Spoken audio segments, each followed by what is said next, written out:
아이언큐에 숨겨진 로드맵. 퇴사도 로드맵이 있다고 추정하는 이유는 몇 가지의 단서들을 먼저 나열해보자면, 피터가 실적 발표에서 한 얘기 중에서 우리는 교수 2명과 경제적 관계를 맺고 있었고 우리는 그것이 제대로 작동하는지에 대한 관심이 있습니다 라고 얘기한 부분이 있는데, 몇 번 언급하긴 했지만 경제적 관계도 있겠지만 교수였기 때문에 연구나 학교적인 측면이 크게 작동을 하는 부분도 있을 거라고 추정이 되고요. 그래서 이런 부분에 대한 관심이 더 많았을 수도 있다 라는 부분. 그리고 김정선 CTO가 밝혔듯이 소감으로 정성과 크리스 두 교수가 생각했던 것보다 그 이상으로 초과 달성을 했기 때문에 퇴사에 대해서도 생각을 해봤던 게 아닌가. 또한 아이언큐 내부적으로 이제는 기술 개발보다는 실질적인 매출을 내기 위해서 완전한 경영진을 갖추기 위해 노력을 했고, 그래서 그와 관련된 인재들을 영업을 하게 됐고요. 그에 맞춰서 상업화 준비에 들어가겠다는 얘기를 발표했었죠. 그렇다면 전체적인 큰 틀에서 보자면 기술 개발이 완료는 됐고,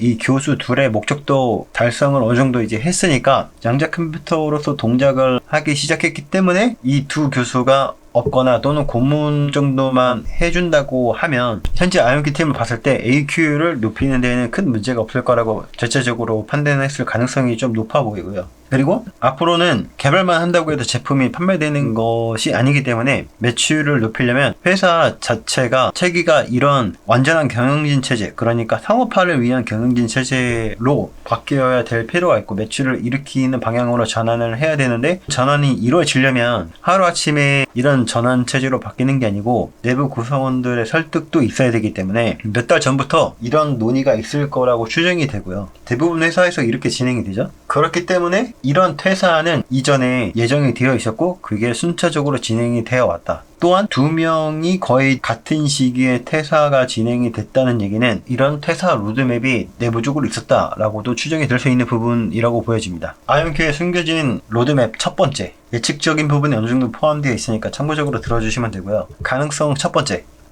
이 첫 번째가 뭐냐면 그들의 목표가 어느 정도 초과 달성했기 때문에 그래서 두 교수가 먼저 회사에 퇴사를 하겠다라고 통보했을 가능성입니다. 반복되는 얘기긴 한데 투자되는 과정이 반대적인 측면이었고, 그래서 학자나 연구적인 측면 그리고 그들이 달성하고자 하는 걸 달성했기 때문에 먼저 그들이 얘기해 볼 수 있다는 거죠, 퇴사에 대해서. 그리고 양자 컴퓨터도 어느 정도 돌아갈 수 있는 시기가 됐고, 이 2명이 보기에도 현재 아이언큐 팀으로도 남아있는 마일스톤을 달성할 수 있을 것 같다라는 판단이 있었고, 그래서 내부적으로 논의가 이루어져서 퇴사를 그들이 원해서 하게 됐다라는 그런 가능성을 얘기하고 있는 겁니다. 그리고 퇴사를 좀 더 제가 봤을 때 좀 빨리 앞당겨진 측면이 있다고 보는 게 뭐냐면, 포토닉 인터커넥트를 이 둘이 완성을 하려면 더 나중에 퇴사를 했었어야 될 건데, 인탱글드 네트워크스를 인수하면서 포토닉 인터커넥트가 이제 완성이 24년도에 앞두고 있단 말이죠. 그러니까 이 생산적인 관점에서 봤을 때 두 교수가 있는 의미가 좀 퇴색되는 부분도 있게 되는 거죠.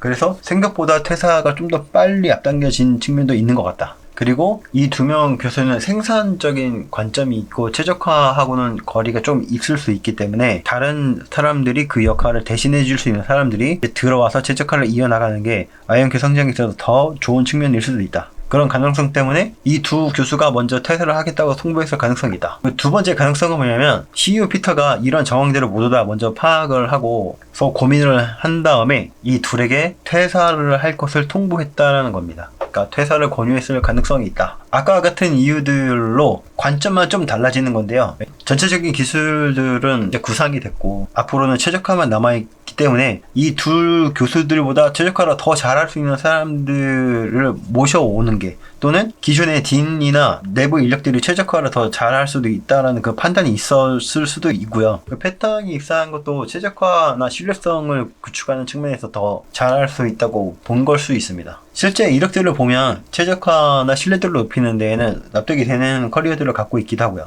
그리고 이후부터는 양자 컴퓨터를 생산하는 측면보다는 최적화는 상대적으로 좀 쉬운 부분이기도 해서 알고리즘 큐비트 64를 달성하는 데에도 큰 무리가 없을 거라고 판단했을 가능성이 높아 보입니다. 그래서 피터가 이 둘에게 퇴사를 통보했을 가능성이 있다. 이걸 가능성 두 번째로 꼽았습니다. 그런데 여기에서 피터의 입장에서 생각해 볼 수 있는 부분은 뭐냐면, 피터는 CEO고 이 회사를 이끌어야 되고 매출을 일으켜야 되는 사람이고 이 부분에 대해서 압박을 받고 있는 사람이라는 거죠. 그리고 인공지능 쪽으로 해박하기 때문에 챗 GPT가 불과 2달 만에 1억 명 돌파하는 그런 말도 안 되는 시장을 봤기 때문에 양자 컴퓨터도 그런 일이 안 일어날 거라는 보장이 없거든요. 그런 일이 굉장히 일어날 가능성이 큰 상황이고 사실. 그래서 2달 만에 시장을 선점적으로 가져온 걸 생각해 봤을 때 CEO 피터 입장에서는 먼저 이런 대기업들이 양자 컴퓨터 시장을 가져가 버리게 됐을 경우 아이언큐는 상대적으로 작은 회사이기 때문에 이런 시장성에서 한번 밀려버리게 되면 복구할 수 있는 힘이 많지가 않거든요, 사실상. 그래서 이렇게 한번 밀리면 회복이 어렵다고 판단했을 가능성이 높아 보이고, 그리고 여기서 더욱 중요한 기회는 피터가 생각하던 인공지능 시장이 열렸다는 부분. 이렇게 시장이 기업하고 딱 맞아떨어져서 열리는 거는 10년에 한 번 있을까 말까 한 기회이거든요, 사실. 그래서 이런 상대적으로 작은 회사라는 걸 고려해봤을 때 CEO 피터가 이 두 교수에게 일단 여기까지 일을 정리하고 최적화에 더 뛰어난 인재들을 전방으로 배치하는 게, 그리고 새로 영입하는 게 아이언큐에는 더 좋은 경쟁력을 갖추는 것이다 라고 판단을 해서 먼저 퇴사를 해달라 라고 권유했을 가능성이 있다는 겁니다. 구독, 좋아요 부탁드려요. 눌러주신 분들 초월드적으로 감사드리고요. 시청만 해주셔도 감사합니다. 사실 어떻게 보면 이게 회사를 성장시키기 위한 CEO의 올바른 판단이라고 도 보여지고요. 만약에 이렇게 진행이 됐다라고 한다면요. 그리고 이 부분에서는 미국하고 한국에 대한 입장 차이가 좀 있을 수 있는데,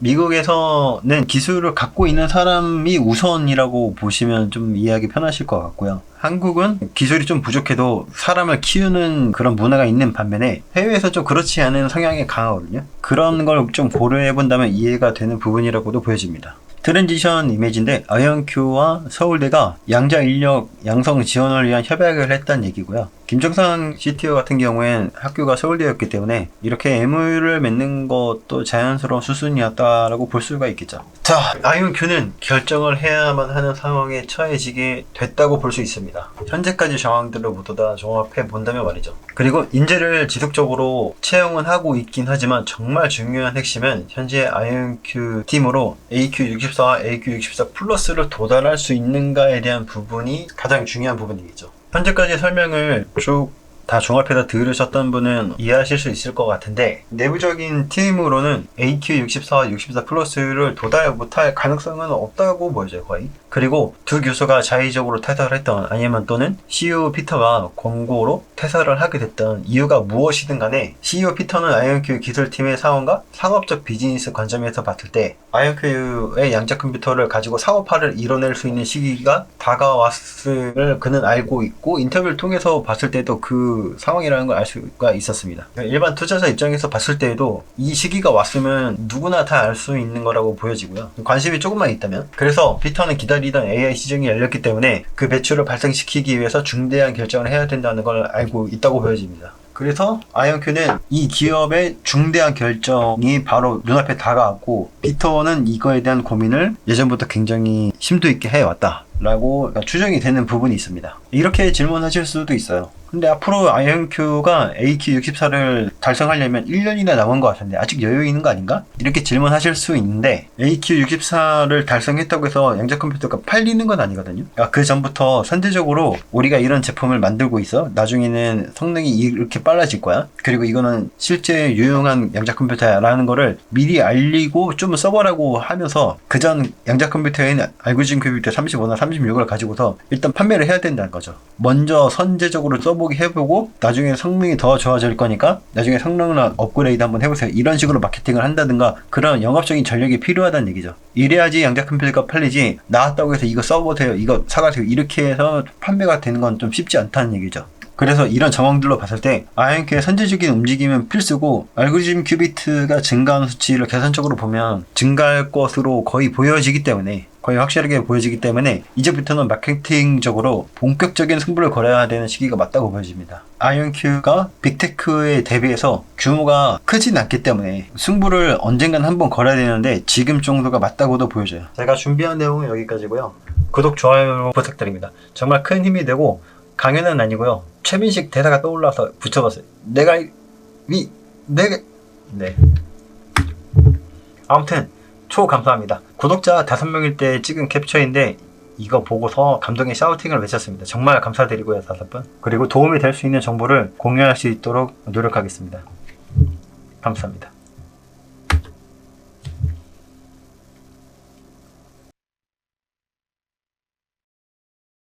투자를 한다는 것. 투자는 본질적으로 그 회사를 알아가고 그들의 가치가 크게 훼손되지 않았다면 그들의 끊임없는 노력에 응원하고 지원을 해주는 것이며 그들과 함께 동행하는 것이다. 투자는 주가나 타이밍이 아닌 회사에 투자를 하는 것을 말합니다.